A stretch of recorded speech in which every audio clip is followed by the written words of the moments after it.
I'm very, very pleased to be here. And to give you some perspective, I'm a graduate of the University of Birmingham.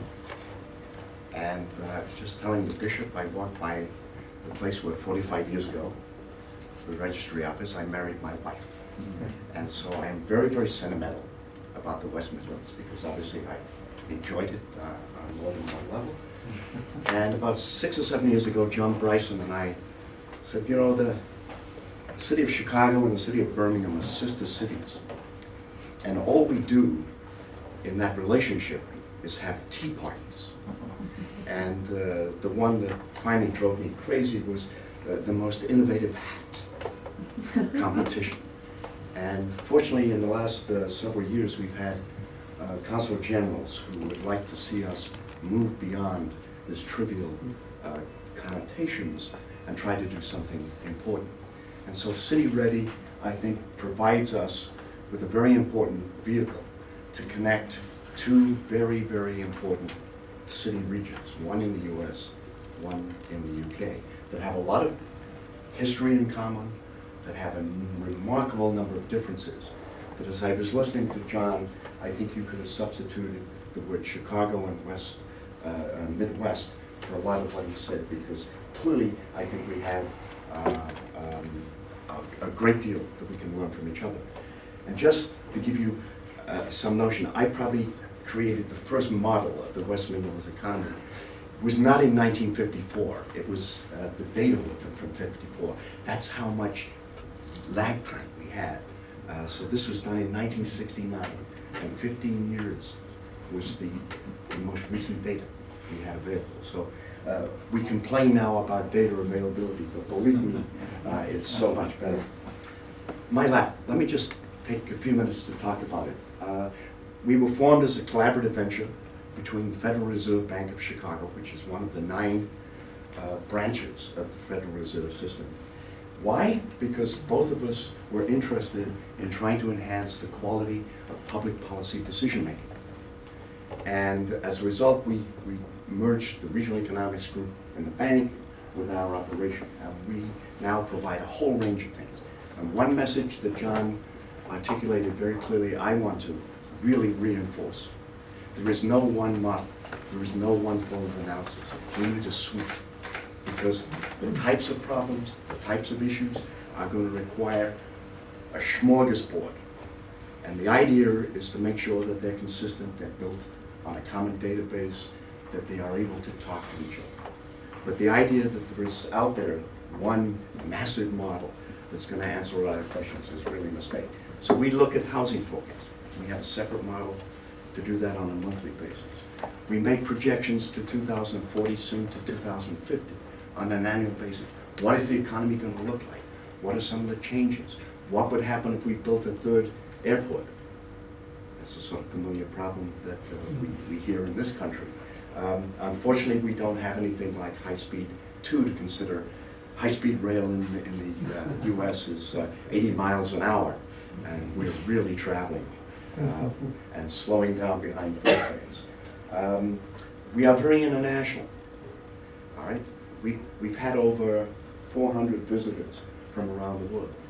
So we do a lot of work in Japan, in Korea, in Brazil. And I think what we learn from this is that cities have a lot of things that are in common, but there are also remarkable differences, particularly in terms of their structure, in terms of their political organizations and the challenges that they face. The sort of agenda, and I should point out that John and I did not plan to integrate what we're talking about. So it's as though we were both in, to use your term, silos, and we came up with these ideas. But obviously we've been talking over a number of years. And I think what he was talking about, know your own patch, I think this is so important. A few years ago, in the aftermath of the recession, one of the few governors who has not yet gone to jail in Illinois, one time we had 2 in jail, convened a bunch of business guys because he wanted policy to get Illinois to jumpstart the economy. Right? And he wanted the policy articulated within 1 month. And they invited me to come give a presentation. And I said, you should not be doing anything. Why? because you don't understand what the problem is.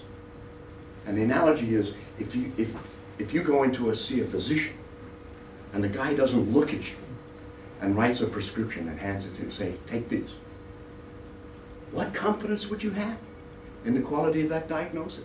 And so often, I see people running to the judgment about what policies we need. They don't understand how the regional economy works. And I think if City Ready could do one thing and do it really well, and that is make sure that we really understand how the West Midlands economy functions. And I have one slide to sort of highlight that. Secondly, I think it's very important to have in-house capacity. Regions are very different. Yes, they have some commonalities, but I think it's much better if you develop and invest in your own in-house capacity. And I think universities are really the best place to do that. The University of Birmingham has been around now for 115 years, right? Wasn't it 1900 it was formed? And it's likely to stay on. And I think that the second aspect of that is, I think it can also be an institution of neutrality. And I think in policy, it's very important. A number of times that I have been seduced with very attractive sums of money to be the spokesperson for the gaming industry in Illinois. And no, we will do analysis of your impact, but I'm not going to stand up there and shill in your behalf. And I think it's very important that you have an institution that is not seen as part of this group or part of that group. Otherwise, the policies that are articulated, the analysis becomes compromised. And I think the message is that John is giving you, and I'm giving you, analysis before policy. Don't you, oh, we need to do smart specialization. Why? Are you sure that's the best policy given the structure of region? Until you know what the structure looks like, where it's going, you can't do that. Clearly, and Ed Glazer has made this very, very clear, cities and metropolitan areas are the growth engines in the global economy now. And we need to understand that and not sort of say, oh, this is so sad. 80% of the populations of most developed economies are in urban areas. We need to capture that dynamic, take advantage of all those agglomerations, economies that are so positive, and try to minimize some of them that are negative, and make sure we really understand. What I'm hearing here, it's so familiar in Chicago, we have multi-level problems. You're putting 3 LEPs together. We have 300 communities in the Chicago metropolitan area. They have land use authority. Trying to coordinate that is a nightmare. So we can learn a lot from each other in terms of how we can work on that. All right. What sort of things do we do? Short-term impact analysis. All right. What would happen if this is built or if this particular policy is changed? Strategic forecasting, right? Give us some reference forecasts. What is the economy going to look like 10 years, 15 years, 20 years from now, if nothing changes in terms of the major fundamentals of the economy, typically the global economy? Ex ante and ex post impact evaluation. We have this particular idea. What do we think might happen? And then when it happens, to go back and see whether, in fact, we got it right. Evaluation of alternative development strategies, I think, is very important. So policymakers have a sense, if there are 5 different options, what are the outcomes in terms of job creation, in terms of income, in terms of social inclusion, whatever dynamics, whatever metrics we want to use. I think that's so important. So what I think here is, I think the University of Birmingham has enormous resources. And in particular, you have a vice chancellor who's very committed to this. And I think that's really very important. And hopefully other institutions will also be able to partner. I think it's also important to have academics involved for one very good reason, because they can bring this theoretical basis, which I think is important, but not stop there, as so many of my colleagues in economics do, who really get confused about the real world because it's so complicated. So what they do is they retreat into this artificial device that they construct, and they have a wonderful time, and they can solve all the models, all right? And then there's There's Hewings who's struggling away there, trying to understand why the housing market went up last month 15% higher than the month before. Right? And these are the sort of things that I think is very important for us not just to do the good theory, not just to do the good modeling, but to get involved in applications. And you'll notice in my lab, it's called the Regional Economics Applications Laboratory. That's our distinguishing feature. That's our competitive advantage. We do that. We don't tell people what they should do. We tell them what the impact will be if they do it. And I think that's important. And I think that City Ready is going to be the go-to place that I hope you will see if you want something answered, if you have some information needs. This is, I think, really, really important, because I think that it has one other advantage. It's going to be part of a network of other similar centers throughout the world. Why put this in-house? Why not just go out and get some private sector firms to come in and do all of this, right? You know, we faced this problem 25 years ago, and our thinking was, no, we want to do something, we understand how it works. We don't want a black box. We want to be able to tell the story about how this particular outcome occurred, not, well, the model says. That's not effective. We need to be able to go through the whole set of linkages so that we can really interpret it. The second part is, I think this is an investment in human capital. And I think it would be very, very important to understand that we potentially could train a new generation of scholar who have this interest and ability to interact with people in the policy room. And my students are absolutely stunned sometimes when they come listen to my giving presentations to chambers of commerce. And one of them said, if I closed my eyes, I would not have believed what I was hearing. You didn't mention the model, you didn't mention the solution algorithm, you didn't mention some of the difficulties we had. You were telling a story about how the local economy worked. Exactly. But a lot of my colleagues would say, oh, that's so embarrassing. I mean, you're a professor, you know? How can you not stand up there and just bore the hell out of them? So I think it's important. I say to people, we're trying to teach a new generation of scholars to be schizophrenic. I know psychologists are trying to solve this problem, but we really think it's important that we learn how to talk to our academic colleagues, but we also learn how to talk, and not talk down, but to have a conversation with policymakers. And I think that's so much better if it's housed within the university. And the final thing is, if you have people locally, they're monitoring, right? You know, I can be helpful, I can do things, but I sit in Chicago, you know. I give you an idea of the sort of news we get on the UK. Virtually nothing for weeks. And then a few years ago, there was this notice that Reginald Dixon, the organist at the Blackpool Tower, had died.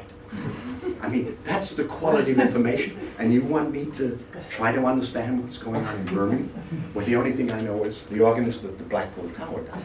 So I think I'm drawing a rather devious picture, but I think the notion of having local people who understand, who feel the pulse and the beat of the community, I think that's so important. And again, not just one model, we need a whole variety of models, as I said. So what do? We understand how the activities in a region are linked together, directly, but most importantly, indirectly. All right? So if this changes, what is the ripple effect on the rest of the economy? How important it is? What effect does that have on incomes? What effect does it have on jobs? What effect does it have on taxes? All of these things. And more importantly, we're increasingly looking at the demographic stuff. What drives the economy? So if somebody were to say to you, how does the West Midlands economy work? How dependent is it on local demand? How dependent it is on demand in the rest of the UK? How dependent is it on demand in the rest of the world? And in which parts of the rest of the world? The EU, North America, South America, or Asia? That's really important. Who are the major trading partners? And one thing that our Consul General in Chicago was interested in, how much trade goes between the West Midlands and the Midwest of the US, all right? We don't know that. Maybe it's kind of important for us to think about it. Then we can go to United Airlines and American and say, you need to put a flight back between Birmingham and Chicago because there's so much trade taking place. Maybe we could enhance that trade, and therefore we could fill more seats on your plane. How diversified is the export portfolio? I think these are very important. And particularly if we're going to think about notions of smart specialization, we need to know what the structure is. How has it changed over time? But we tend to get fascinated with the economy as though it's just the industry interactions. Increasingly, we're finding understanding people is very important. So, for example, many of you may not know Chicago very well, but the fastest growing part of the metropolitan area is the downtown. What? People are moving downtown? Yes. Over 75,000 people have moved back into the center of Chicago. 19 headquarters have moved from the suburbs back into the center. Why? Because the 20 to 45-year-olds don't want to live where God lost their shoes in the suburbs. They don't care about shopping malls. They care about a quality of life which is very urban-centered. And I think these are the sort of things, in terms of the social context, the quality of life issue, turns out to be very important. As a result, we are net immigrants in that age group. We are now the largest recipient of foreign direct investment of any major metropolitan area in the US. Right? Why? Because it's attractive. People are the important attractors as well as the connectivity. So we're looking at a whole bunch of issues, the ethnic composition in particular, the dependency ratio as we look at issues of aging. Okay? We have a whole bunch of models for the Midwest economy. They're listed here. We have short-term indices, so we have an index of leading indicators that comes out every month. We have another index that tells us what is the probability that our economy will remain in expansion or switch over to recession. We compare Chicago with the other 19 largest metro areas. Business guys love this. It's like a football league table. And Chicago, unfortunately, is usually where its football teams are, where its baseball teams are on the bottom. But we've moved up to third from the bottom in the last few years. Impacts, I won't have time to do that, but I want to just spend the last 2 or 3 minutes talking an example about the role of demographic change, because I think this is going to turn out to be probably one of the most important challenges facing mature metropolitan regions. We're looking at the process of aging. By 2030, 20% of the labor force in most European countries, US, and even China is going to be over 65. 20% of Chinese population, 350 million people, will be over 65, a population larger than the US. What are the implications? Shrinking of the labor force. How are we going to adjust to this? Where should investments be made? If you talk to business guys, oh, we invest in 20-year-olds. In 2 years, they've left the company. You invest in a 50-year-old person, 10 years later, that person is still working for you. But 90% of businesses would say, no, we need to invest in younger people. So these are some of the challenges. Looking at in-migration and out-migration, very, very important. It's differential. And we need to understand those dynamics. Particularly the role of immigration in expanding the labor force. And this is where I disagree with President Trump, that we shouldn't be building a wall. All right? In fact, the reverse is true. Without Mexicans, our economy would just grind to a halt. Absolutely amazing. What is happening to the Republican Party is, could I send him over? I mean, now that Farage is retired, maybe you need a new leader from UK. So there are other issues. The ethnic composition is changing. Chicago's population will be 37% Hispanic by 2040. That's an amazing transformation. And finally, why is the demographic stuff so important? In our models, we tend to fixate on having as much disaggregation as possible in the industry sector. And we have one household sector. And yet, Look at this, households account for over 62% of GDP on the expenditure side in the United Kingdom. And we just aggregate it all into one, so it's homogeneous. And what we find out, people spend money differently depending on their age, and they spend money depending on their household size, and they spend money differently depending upon their income. And we need to work on it, we have. And as a result of that, we find some interesting findings. And secondly, with all the interest now in income inequality, what we're finding is the mix of income is changing with much greater dependence on non-wage and salary. Does it make a difference? This is the forecast of consumption when we have just one household. When we disaggregate it by age, look at the variation. The folks 35 to 55 are going to decrease their total consumption. So there'll be less skateboards and iPods and so forth, and much more spending on things like healthcare. Right? So this is something that we are really working very hard to understand, because we think this is going to be a very important driver of economic growth and development over the years to come. And as Piketty has pointed out, if you look at a typical wage curve for somebody, it increases theoretically until you're 55 and then it decreases.